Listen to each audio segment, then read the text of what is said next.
Yeah, the breaking news is huge for Chelsea fans because you have a manager in principle. The deal has been done for you, and it's Xabi Alonso. The Premier League may have just made a very dangerous mistake because Chelsea have handed one of football's smartest tactical minds a squad already filled with elite young talent. Think about this for a second, because despite losing the FA Cup final to Manchester City,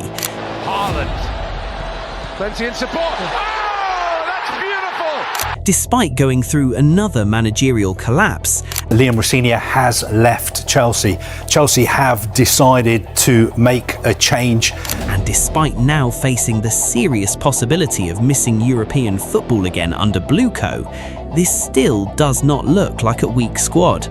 It looks like a squad waiting for a system. And that is why this appointment feels different. This is not the Xabi Alonso that arrived in England as a calm midfield genius under Rafael Benítez at Liverpool, the player who later learned under Mourinho, Guardiola, Ancelotti, Heinkes and Del Bosco while winning Champions Leagues, league titles, a World Cup and 2 Euros. Now he is a coach who already built an invincible Bundesliga champion. A manager who took Bayer Leverkusen from crisis to a 51-game unbeaten run, a league and cup double, and one of the most tactically dominant teams Europe has seen in years. And now he is walking into a Chelsea squad containing Palmer, Caicedo, Enzo, João Pedro, Reece James, Cucurella, Estêvão and Colwill. A squad that already has the athleticism, technical quality and attacking profiles to fit his football. Because Chelsea's problem was never talent, it was structure, identity, synchronization, and those are exactly the things Alonso specializes in. Now suddenly, Arteta's Arsenal have another tactical monster to think about.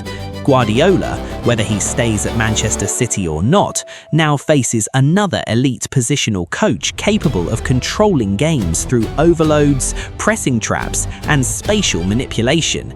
Carrick's United will have to deal with it. Every Premier League coach now has another serious tactical problem entering the league. And the scary part? The 2026-27 Premier League is only getting more dangerous. New signings are coming. World Cup scouting is already shaping transfer plans. Tactical evolution is happening everywhere. And Chelsea may have just added the final piece that turns their chaos into a serious football machine. This is why football fans already cannot wait for next season, and why the Premier League might have a serious Chelsea-Xabi Alonso problem.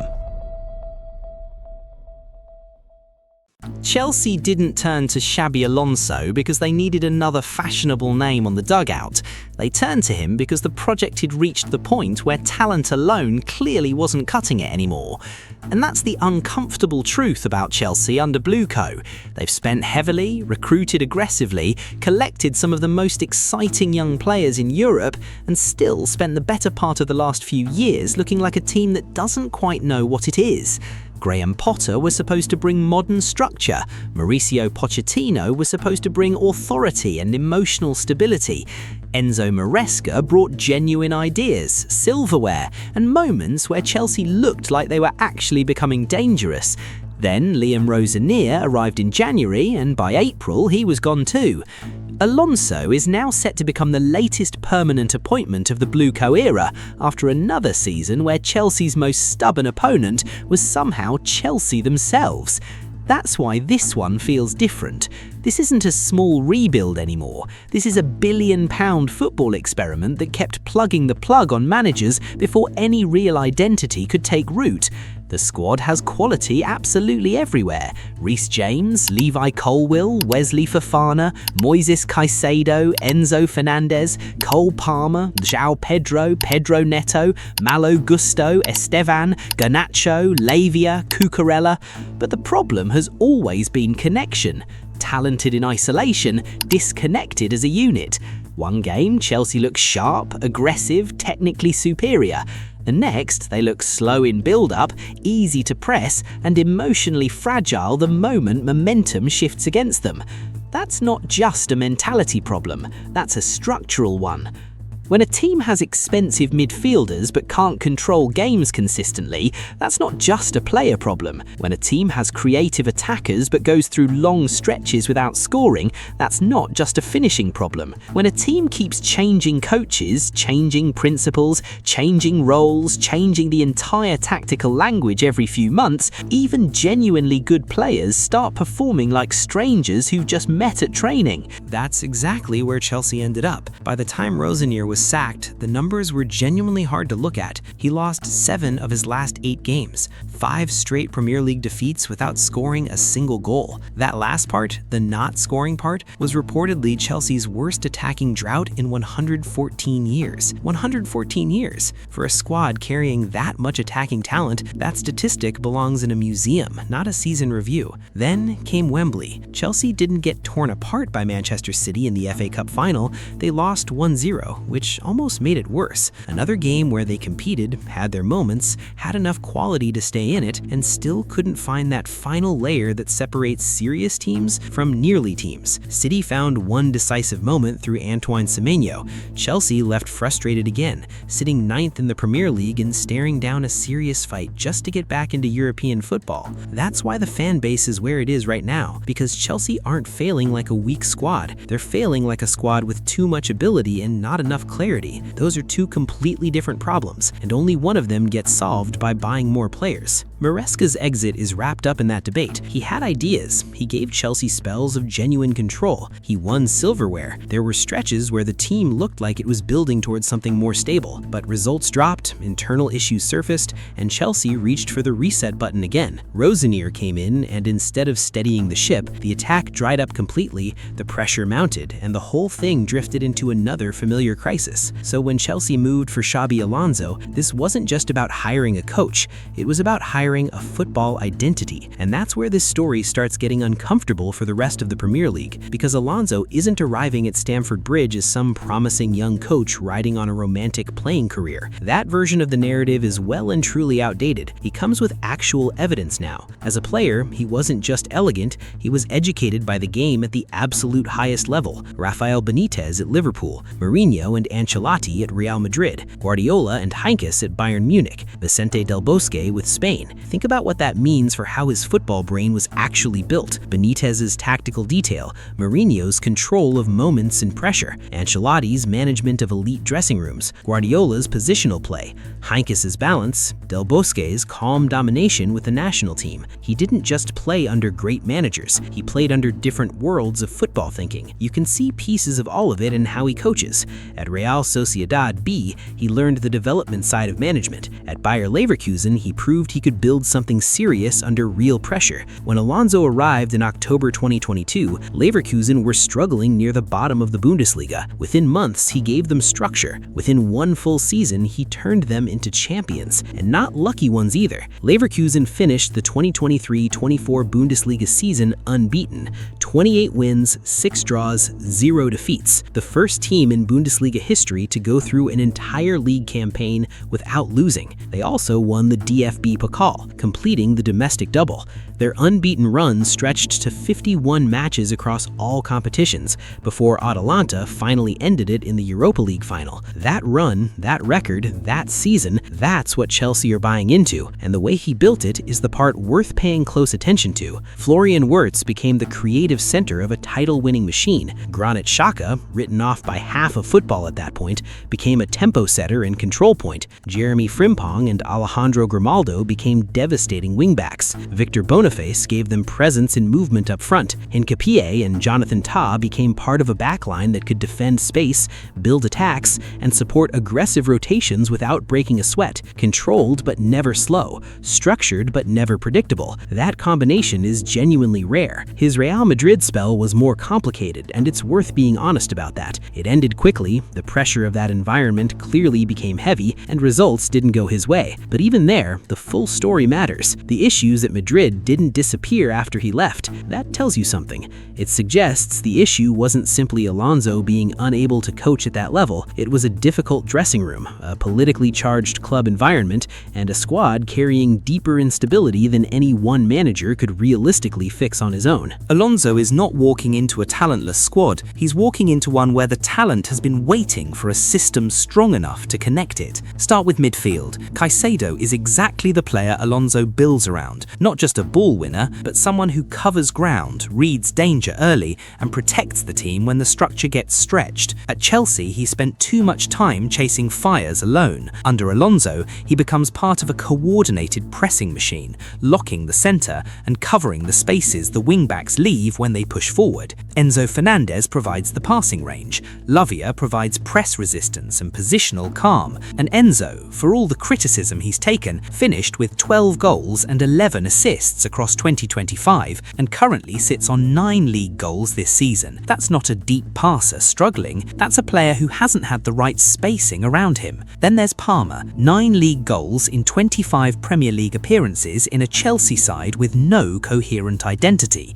Now put him in an Alonso structure. At Leverkusen, Wirtz didn't wait wide for the ball. He lived between the lines, receiving in pockets, combining with wingbacks, arriving in the box late. Palmer is Chelsea's version of that, drifting from the right half space, linking with João Pedro, releasing runners like Neto, Garnacho and Estêvão. Not a Wirtz copy, Chelsea's own creative centre.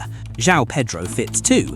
He's not a fixed striker. He drops, combines, and attacks from different angles. Currently Chelsea's top Premier League scorer with 15 goals in 34 appearances. Alonso needs forwards who do more than finish, and Pedro does exactly that. In a broken system, Caicedo, Neto, Garnacho and Estêvão look like individuals taking turns. In a functioning Alonso system, they become weapons, attacking different zones at the same time. Chelsea's 5-1 win at West Ham in August showed exactly what that looks like. João Pedro, Neto, Enzo, Caicedo and Chalobah all scoring in a performance built on speed and aggressive attacking. Sharp, vertical, hard to handle. The problem was, Chelsea couldn't sustain it beyond one match. Alonso's job is to make that the standard, not the exception. Defensively, the fit is just as clear. James is practically built for an Alonso wingback role when his body allows it. At Leverkusen, Frimpong attacked like a winger from the right, and Grimaldo became one of Europe's most productive left-sided players because the system gave them timing and freedom. Chelsea don't need James to become Frimpong. They need him to become a structured weapon again, a player whose positioning changes the entire attacking shape. Cucurella's pressing intensity and ability to tuck inside makes him useful in a hybrid role. Colwill gives a progressive left-footed defender, Fofana gives recovery pace, Gusto gives athletic width. Now here's the tactical headache Alonso is about to create for the rest of the league. His Leverkusen typically lined up in a 3-4-2-1 or 3-4-3, but the formation was never the danger, the movement inside it was. His teams invite pressure on purpose, circulating across the backline, pulling opponents forward, then attacking the space they just vacated. Press too early and the ball goes through midfield. Stay passive and Alonso's team advances calmly and pins you back. Overprotect the middle and the wingbacks are free. Jump wide and the half spaces open for Palmer.